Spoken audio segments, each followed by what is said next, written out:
Hi guys, Radhika here. Um, so I wanted to make a video on the one of the roles in a narcissistic clan, may it be a family or a friend circle, or actually even the whole world.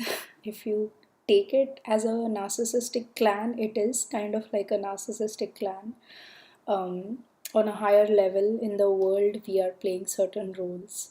Um, or in an office environment, if your team is run by a narcissist, or if it has narcissistic personality as the lead or something like that, or in the government, etc. So, one of the narcissistic personality types is the enabler. Um, so, enabler is not the narcissist, but a person um, who has some authority. They have actually at a level we all have authority if we actually stop caring about hierarchies and things like that, and if we just look at ourselves as free liberated souls, we all have authorities. But yeah, in society we make these hierarchies in families and cultures. These hierarchies have been made for us, and to a large extent we follow them. So um, so yeah, so basically, enabler is a person who has some authority in this situation. So if you have a narcissistic parent, enabler would be the other parent. If you have a narcissistic grandparent, enabler would be the other grandparent.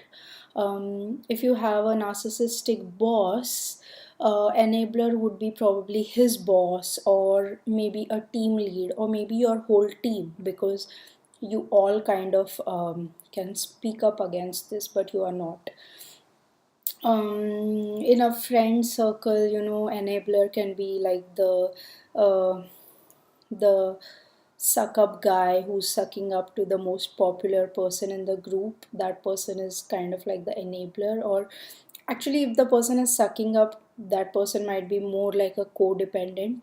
So someone who wants to be a narcissist but doesn't have as much as confidence to be a narcissist. Um, but yeah, enabler is more like a person who sees that something wrong is happening. Probably they know it.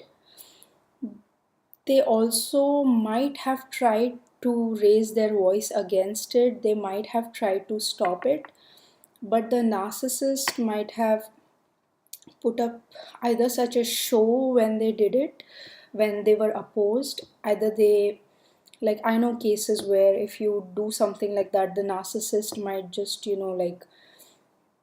um, do something very drastic, which was like scary for the enabler, um, so that the enabler doesn't do this the next time. So the enabler doesn't respond or stand up for himself or for the other people who are being abused the second time. So basically, or the narcissist might have just like abused or tiraded the enabler when they stood up for something that the enabler decided it's just not worth it, I'm not going to do it again. So basically, an enabler becomes an enabler, I think. Like, some, it might be the case that a person never tried, maybe they were just not into it so much, they were into something else, they were like, let things just happen the way they are naturally happening, and everyone will find their own way.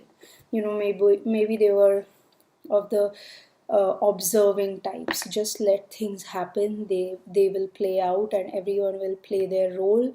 And then if someone has to understand something, they will understand when the time comes, or something like that. So it might be that case, or it might be a case where the enabler has really tried a lot of times, but they have not been able to stand up to the narcissist, and they have not been able to stop the abuse. So it might be one of these two cases. But anyways, the title enabler itself tells us that over time, the person was not successful in reining in the narcissist. So the narcissist has continued to, um, for the lack of a better term, I would say, abuse the people. And it is abuse, actually, there is no other term, it is abuse. So the narcissist has continued abusing whoever was in the situation. So basically, the enabler could be an empath who has just been bullied so much that they have given up on this narcissistic person, or given up on thinking that they can do anything to improve the situation. It could also be a non-empath person who is just avoiding things, who has avoidant personality, who doesn't want to take a stand, who is kind of like, as long as I'm okay, I will look at myself first, etc. um, Over time, this enabler might also develop some tactics of triggering the narcissist. So I've seen this in, especially closely in spouse relationships, where one of the spouse is a narcissist, the other one is an enabler, and the other one knows all the points, all the buttons to push off the narc. So they actually know what to do to get the narc going, and they kind of take their revenge in this way. So over all the years that they have been bullied by the narc, they will, when the time comes, try to bully the narc, or not bully them, but they will try to push the narc off their handle by pushing their buttons. So this is, of course, dysfunctional behavior. You should not do that. Even if you feel like you get that childish feeling, to hurt someone back who has hurt you, don't do it, because you are not a child, and you know better than that. Not that children are bad, but they just don't know certain things. So don't do that, you are better than that. So just let it, I mean, do some other things, but don't trigger the narc. Don't do that. The narc suffers too, so know that. um, so yeah, so the enabler might also always keep trying to convince themselves and others that they are doing the right thing by being with the narc, by letting the abuse continue. In fact, many times they try to tell the people who are being abused that this is pretty normal. They try to tell the people who are being abused, who might be new to this situation, that they try to convince them that stay in this situation, this is pretty normal, it gets normal with time. So it's like, they really feel that they are doing the right thing. And I mean, that's their perspective, but it's not my perspective. But yeah, that's how an enabler thinks. um, they usually have low self-esteem, although they are actually good people, talented people who have a lot of skills to show. But over time, due to the abuse that they themselves have been through, and due to the continuous praise that the narcissist always puts on themselves, they start feeling that they are not good enough, and that's what the narcissist wants. But they do start believing that. They turn a blind eye to abuse, always giving another chance uh, to the narcissist. If they are naive, an enabler will do that. If they are not naive and they're just staying in the situation out of culture or norm, or they don't have any other place to go, then maybe they might not give the narc another chance. In that case, they hate the narc. They literally hate the narcissist, but they stay in that situation thinking that they don't have any other way. So they still enable the abuse. They might try to curtail it a little bit, but they don't stop it. They don't. So in a spouse relationship, they won't take the kids and go away and divorce the narcissist. They won't do that. They will stay in the same house. They will hate their spouse. They will fight, but they will stay together. and they will carry on this dysfunction, and they will still think they did the right thing. So it's pretty convoluted, but yeah, that's how things are sometimes. um, so it happens that over time the kids lose respect for this enabler parent, because a lot of times after the kids understand that this is what is happening, they will stop respecting the enabler. They might still be enticed by the narcissist. The narcissist might still hold their strings. And that's really sad, because the enabler parent, all throughout their life, they keep thinking they did the right thing. They keep living in this abusive situation, and in the end, when they think that now they might get some redemption, when the kids are actually old enough to understand what's happening to them, um, the enabler parent gets discarded by the kids, because the kids still might be, like puppets of the narcissist parent. Um, so this might happen in a family situation. In an office situation, an enabler is basically someone who just goes along with abuse, who probably looks at abuse but they would not report it to HR, because they will make excuses like, oh, that wasn't such a sexist joke, oh no, that he boss didn't mean that, oh no, he didn't actually mean to insult you. When he's They're always making excuses. And the excuse is not so much to mm, it's not so much to actually convince the other person, it's more to convince themselves that they don't have to take an action.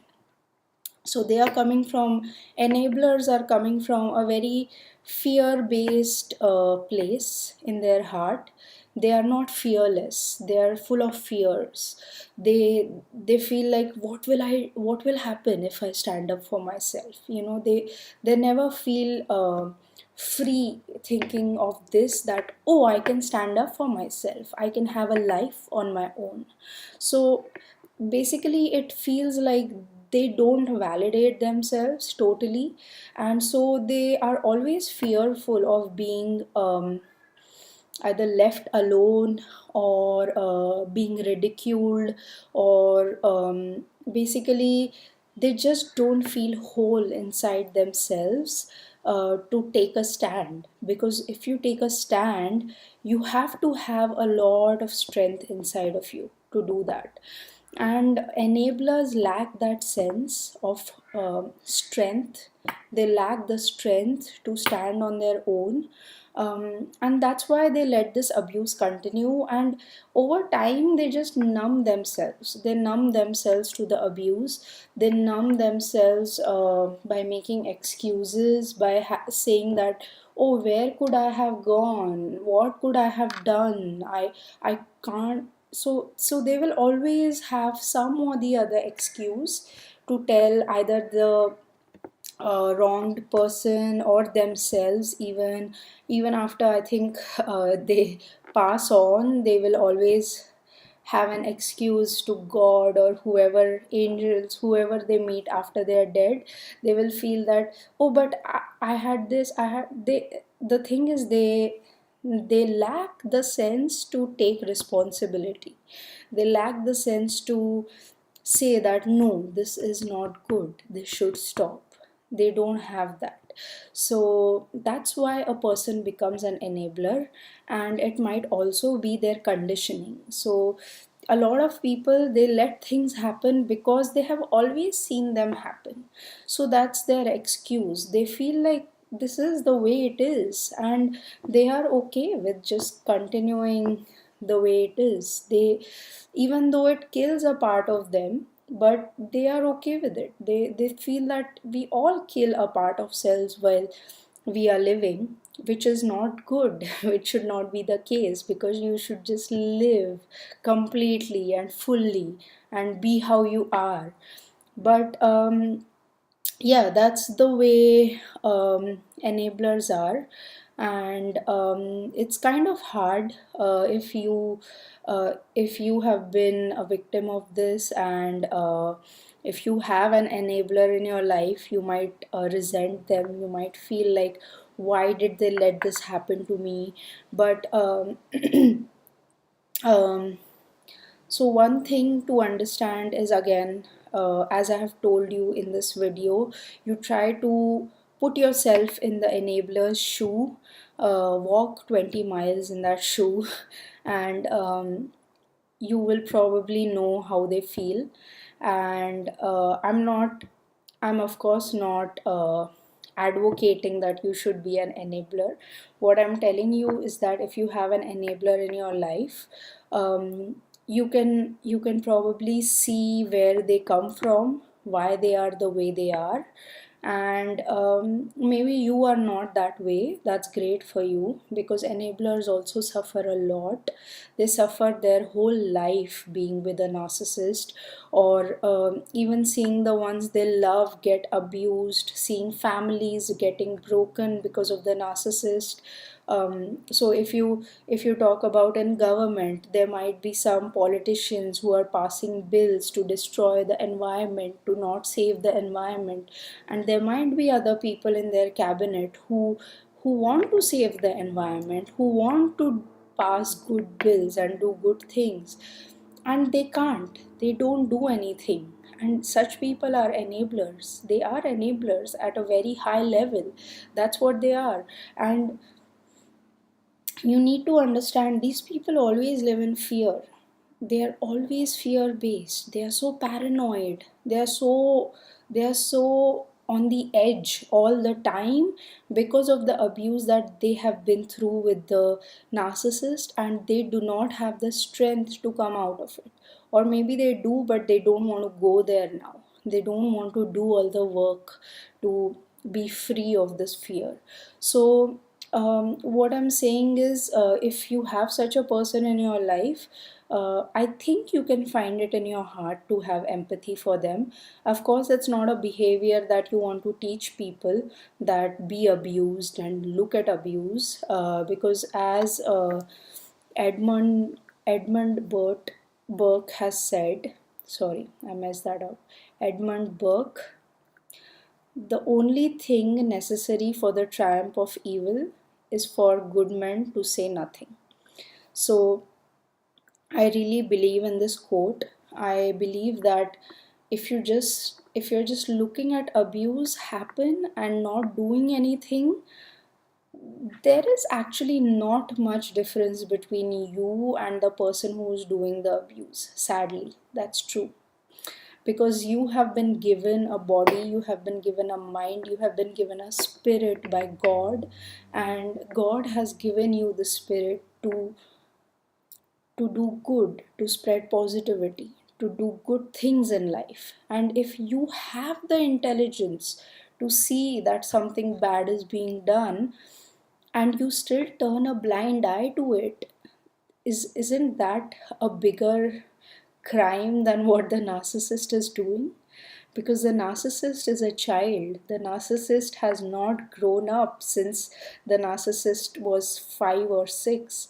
And I'll probably go into this in another video where I explain what is the psychology of a narcissist. But the narcissist is a child, but the enabler is not. You are an adult. You are a fully grown person who has amazing intellect, who understands that something that is not good is being done. But you choose not to do anything. You choose to just see it, because you cannot overcome that personal block that you have. You cannot overcome the personal fear that you have. So, yeah, it's up to you to decide which is the lesser of the two evils. But all I can say is that goodness will always triumph evil. So, you can find it in your heart to to understand every person in this situation, to empathize with every person in this situation, and once you have empathized with it, you have to forgive everyone in this situation, because it's their conditioning that they are doing things that they are doing. It's got nothing to do with you. You just happen to be in the situation. So it's got nothing to do with you per se personally, although that's how the narcissist makes you feel. It's nothing to do with you. It's everything what the narcissist, the enabler, whoever, flying monkeys, whatever they have in themselves, they are projecting it onto you, because you are a good shock absorber. They know that you can take all this hatred and you will turn it into positivity. You will turn it into healing. You will take it and you will not hate further. You will end the cycle of hatred. So if you are in this situation where you realize that this is happening to you, you can also feel a little bit good about this situation. I know for some of you it might be hard to get it right away, but trust me, in time, you are going to take all of this hatred that is being thrown at you and you are going to transform it into love and understanding and empathy.